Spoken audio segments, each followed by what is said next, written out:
दोस्तों, आज की इस वीडियो का टॉपिक है कि जो हमारा इलेक्ट्रिकल कॉन्टैक्टर होता है, जिससे हम किसी मोटर को या किसी हीटर को, कई सारे चीज़ों को जो कि हमारी इंडस्ट्री में यूज होती है, उनको हम जब चलाने के लिए हम कॉन्टैक्टर का यूज़ करते हैं तो वो कितने प्रकार के कॉन्टैक्टर होते हैं और उन कॉन्टैक्टरों का हम कहाँ कहाँ पर उपयोग करते हैं, कैटेगरी वाइज आज की इस वीडियो में हम लोग जानेंगे। तो देखिए, बेसिकली जो हमारे कॉन्टैक्टर होते हैं वो 4 प्रकार के होते हैं। 4 टाइप के कॉन्टैक्टर जो हमारे होते हैं, उसमें से पहला होता है AC1 कॉन्टैक्टर, दूसरा होता है हमारा AC2, तीसरा होता है हमारा AC3 और चौथा होता है हमारा AC4। तो 4 प्रकार के बेसिकली हमारे कॉन्टैक्टर होते हैं। अब इनकी कहाँ कहाँ पे हमें ज़रूरत होती है, आखिर ये क्यों डिजाइन किए गए हैं, आइए समझते हैं। देखिए, सबसे पहले हम जान लेते हैं हमारा जो AC1 कॉन्टैक्टर होता है उसके बारे में। तो देखिए, जो AC1 कॉन्टैक्टर जो हमारा होता है वो नॉर्मली हमें रजिस्टिव लोड में हमें लगाना चाहिए। रजिस्टिव लोड का मतलब ये हुआ कि जैसे कि हमारा हीटर होता है, प्रेस होता है, इस तरह के जहां पर लोड होते हैं हमारे, वहां पर हमें AC1 कॉन्टैक्टर का उपयोग करना चाहिए। जैसे कि हमारा 100 वाट का हमारा बल्ब होता है, वहां पर हमें AC1 कॉन्टैक्टर की जरूरत होती है।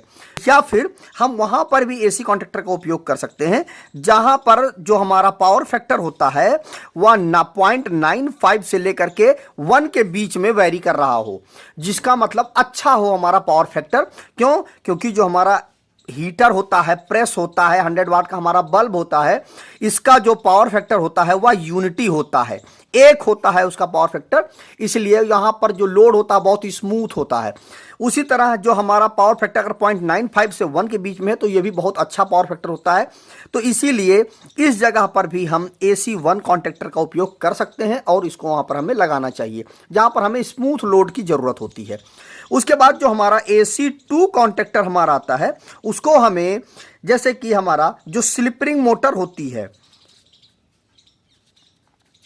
ठीक है, स्लिप-रिंग मोटर होती है हमारी, वहां पर हमें इसका उपयोग करना चाहिए जो हमारा AC2 कॉन्टैक्टर होता है।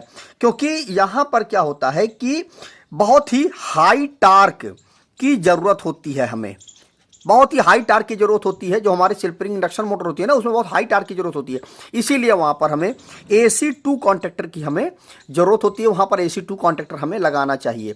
ठीक है, अब बात आती है हमारी AC3 कॉन्टैक्टर की बात आती है। तो AC3 जो हमारा कॉन्टैक्टर होता है वह स्क्वायरल केज जो हमारा इंडक्शन मोटर होती है, उसमें हमें इस कॉन्टैक्टर का उपयोग करना चाहिए। और नॉर्मली है जो हमारी मोटर होती है, स्क्वायरल केज इंडक्शन मोटर होती है, ये नॉर्मली जो हमारी फैक्ट्रियां होती हैं, उन फैक्ट्रियों में सबसे ज़्यादा इस मोटर का उपयोग किया जाता है। जो भी हमारी इंडक्शन मोटर वहाँ पर यूज होती है वह सारी की सारी लगभग 85% के आसपास तक वह स्क्वायरल केज इंडक्शन मोटर ही होती है। तो इसीलिए वहां पर हमें AC3 कॉन्टैक्टर का ही उपयोग हमें करना चाहिए। क्योंकि यहां पर क्या होता है कि लगातार हाई करंट की हमें जरूरत होती है। क्योंकि ये जो मोटरें होती हैं, जैसे मान लीजिए हमारी कन्वेयर चल रही है, ठीक है, या कहीं पर हमारी कोई पानी की मोटर है हमारी, तो वहां पर क्या है, वो मोटर हमारी लगातार वर्क करती रहती है, लगातार करंट की यूज, मतलब करंट उसमें बहता ही रहता है, करंट हमें चलता ही रहता है। तो यहां पर क्या है कि जो हमारा करंट है वह लगातार फ्लो होता रहता है। या जैसे कि हमारी लिफ्ट है, ठीक है, तो वहां पर भी देखिए हमारी लगातार जो करंट की हमें जरूरत होती है, स्मूथ करंट की हमें जरूरत होती है। तो वहां पर हम, मतलब जहां पर हम सीधे सीधे हरदम सप्लाई से मैक्सिमम टाइम पर उसमें से करंट का फ्लो होता रहे, तो वहां पर जो हमारी AC3 का जो हमारा कॉन्टैक्टर होता है उसका हमें उपयोग करना चाहिए। अब लास्ट में हमारा आता है AC4 टाइप का हमारा जो कॉन्टैक्टर होता है, वह क्या होता है। देखिए, जो हमारा AC4 कॉन्टैक्टर होता है वह हमेशा इंचिंग वाली जगह पर इसका उपयोग करना चाहिए। अब इंचिंग वाली जगह क्या होता है कि जैसे कि कोई ऐसा आपको जरूरत है, रिक्वायरमेंट है कि आप यहां पर, जैसे हमारी क्रेनें होती हैं, वहां पर इस तरह से पुश बटन लगे हुए होते हैं। अब इन पुश बटनों का क्या होता है कि पुश बटन, जैसे नॉर्मली जो हमारा स्टार्टर होता है उसमें क्या किया हमने, मोटर को एक बार हमने उसको सप्लाई दे दी तो वह होल्ड हो गई सप्लाई और लगातार हमारी मोटर चलती रही। लेकिन इस जगह पर क्या होता है कि उतनी देर तक ही हमें जरूरत होती है कि जैसे हमारी क्रेन है ना, तो उसमें ऊपर की तरफ हमें लेकर के जाना है, लगातार हमें ऊपर की तरफ लेकर के जाना है, फिर नीचे की तरफ लेके जाना है। तो कुछ कुछ सेकंडों के लिए, कुछ अब 15 सेकंड के लिए, 10 सेकंड के लिए हमें ऑपरेशन की जरूरत होती है।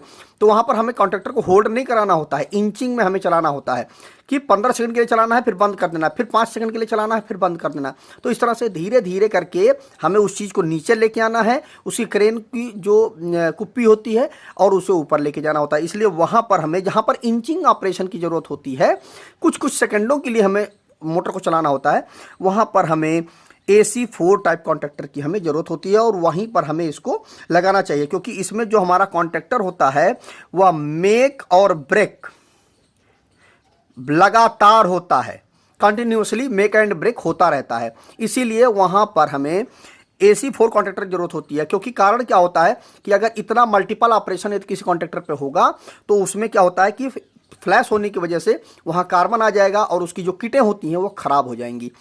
देखिए कॉन्ट्रैक्टर में क्या होता है, इस तरह से हमारी किट होती है, ठीक है। अब ये किट यहां पर सप्लाई हमारी होती है, अब यहां पर सप्लाई नहीं जाती, केवल ये इस तरह से जब हम कॉन्ट्रैक्टर को ऑन कराते हैं इस तरह से प्लंजर से खींच करके, तो ये यहां पर, ये यहां से उठ करके यहां चला आता सप्लाई। तो ये जो यहां से यहां तक पहुंचाने का जो काम करता है, ये हमारी ऊपर वाली ये जो किट होती है। अब यह किट जो होती है, इसकी कैपेसिटी अगर अच्छी है तो वह लंबे समय तक काम करेगी, अगर उसकी कैपेसिटी अच्छी नहीं है तो वह लंबे समय तक काम नहीं करेगी। तो क्या होता है, बार बार यहाँ पर जब ये मेक एंड ब्रेक होता रहेगा, तो ये जो यहाँ पर स्पार्क होकर के यहाँ पर कार्बन आ जाएगा, और कार्बन आ जाने से यह जो हमारी किट है वह खराब हो जाएगी। तो इसीलिए ऐसी जगह पर हमें AC4 कॉन्ट्रैक्टर की जरूरत होती है।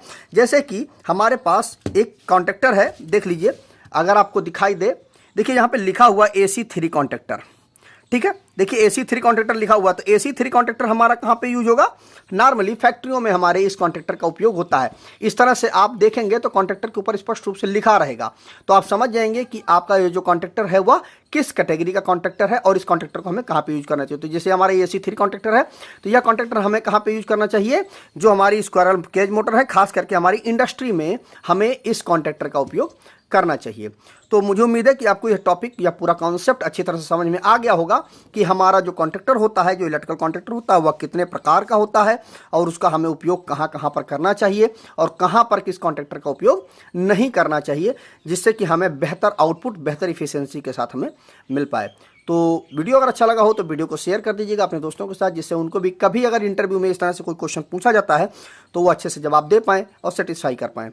तो आज की इस वीडियो में बस इतना ही। नमस्कार दोस्तों।